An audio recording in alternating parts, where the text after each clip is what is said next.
Sahabat Rema yang dikasihi dan mengasihi Tuhan, renungan hari Sabtu Pekan Paskah yang kelima tanggal 8 Mei tahun 2021 ini mengambil tema menjadi pengikut Kristus yang kuat kendati sulit. Saya, Romo Petrus Yuwono MSF, akan membawakan renungan ini dari Injil Yohanes bab 15 ayat 18 sampai dengan 21. Saudara-saudariku yang dikasihi dan mengasihi Tuhan, dalam bacaan Injil hari ini, Yesus memperingatkan kita semua dengan berkata, "Jikalau dunia membenci kamu, ingatlah bahwa ia telah lebih dahulu membenci aku daripada kamu. Jikalau mereka telah menganiaya aku, mereka juga akan menganiaya kamu." Ayat 18 dan ayat 20. Menjadi pertanyaan bagi kita semua adalah, apa yang Yesus maksudkan ketika beliau mengatakan dunia yang membencinya? Istilah dunia dalam bacaan Injil Yohanes diartikan sebagai situasi atau kelompok orang yang ada di dalam situasi kegelapan. Dalam perikop ini, istilah dunia lebih merujuk pada kelompok orang-orang yang memusuhi Allah dan menentang kehendaknya. Ketika Yesus berbicara tentang penganiayaan, ia merujuk pada penderitaan dan penganiayaan yang akan dialami oleh para muridnya dari orang-orang Yahudi dan Romawi ketika para murid Yesus itu memberitakan ajaran-ajarannya. Dunia yang menolak Yesus itu juga akan menolak para muridnya. Di sini, Yesus menegaskan bahwa Tuhan Yesus, mempunyai sikap yang jelas dan tegas. Ia tidak mau bersikap setengah-setengah. Maka Yesus juga mengajak kita semua, murid-muridnya, untuk bersikap tegas dan jelas di dalam mengimani Tuhan Yesus, di dalam mengikuti Tuhan Yesus. Kita diajak oleh Yesus untuk menunjukkan posisi kita. Apakah kita mau mengikuti Yesus atau melawan Yesus?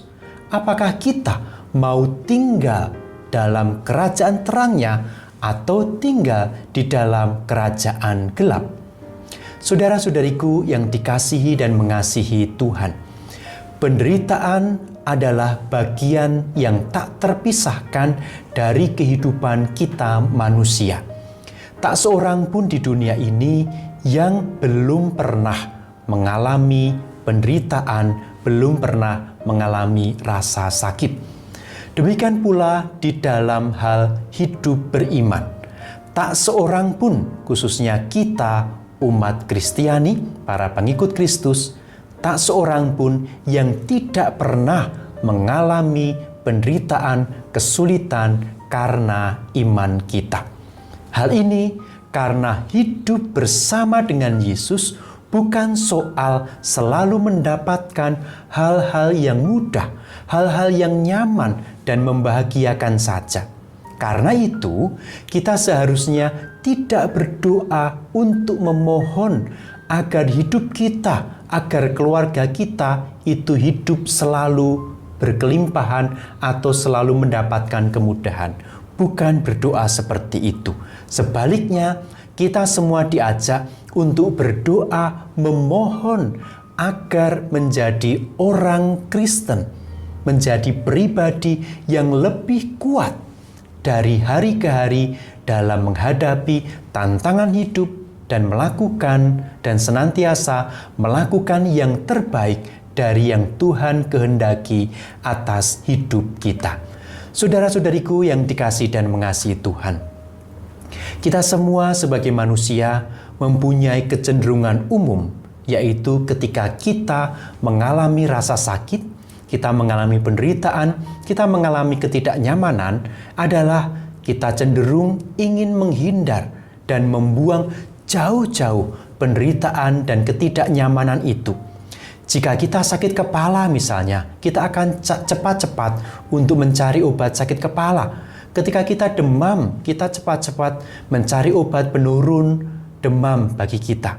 Atau ketika kita mengalami rasa sakit, kita mengalami penderitaan dan ketidaknyamanan, kita langsung bertanya kepada Tuhan, Tuhan, mengapa saya harus mengalami kesulitan ini? Mengapa saya harus mengalami sakit ini? Mengapa saya harus mengalami penderitaan ini? Kita mudah mempertanyakan situasi sulit, penderitaan yang kita alami kepada Tuhan. Saudara-saudara terkasih, ada seorang imam yang pernah berkata kepada saya, mengatakan begini, jika kita mengajukan pertanyaan, Tuhan, mengapa saya? Sehubungan dengan beban atau penderitaan yang kita alami, ketika kita bertanya kepada Tuhan, Tuhan, mengapa saya harus sakit? Mengapa harus saya yang menderita ini? Maka kita juga harus menanyakan kepada Tuhan, mengapa saya Tuhan? Sehubungan dengan berkat-berkat yang kita terima dari Allah. Saudara-saudara terkasih, kita menerima begitu saja 365 hari kesehatan, sukacita, kegembiraan, pengharapan yang sempurna. Dan kemudian kita dengan mudahnya menggerutu hanya karena satu hari atau satu peristiwa penderitaan atau pengalaman sakit. Kita bisa menambahkan sendiri berhubungan dengan kondisi-kondisi kita masing-masing. Kita ratusan kali mendapatkan berkat keberhasilan. Mengapa? Kita mempertanyakan kebaikan Tuhan. Mengapa kita memberontak kepada Tuhan, mempertanyakan kebaikannya saat kita mengalami kegagalan, saat kita mengalami kesulitan. Saat bertahun-tahun kita bisa bebas jalan-jalan ke seluruh dunia.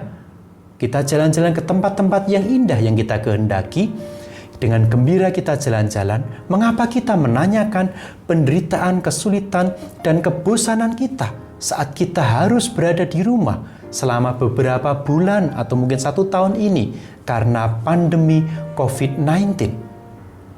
Saudara-saudariku yang dikasihi dan mengasihi Tuhan, jika kita mengalami rasa sakit, mengalami penderitaan, kebosanan, kesepian, dan ketidaknyamanan dalam hidup kita, janganlah kita mudah menolaknya karena barangkali hal ini adalah kehendak Tuhan yang memberitahu kita.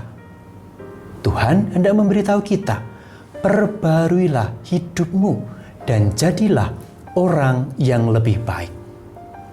Tuhan ingin agar kita menjadi murid-murid-Nya yang terus menjadi lebih baik. Dan inilah saatnya untuk berubah menjadi lebih baik saat kesulitan, saat tantangan harus kita hadapi. Saudara-saudariku terkasih, semoga Allah berkenan memberkati hidup kita, keluarga, pekerjaan, dan seluruh niat-niat baik kita dalam nama Bapa dan Putra dan Roh Kudus. Amin. Keluarga kudus, doakanlah kami.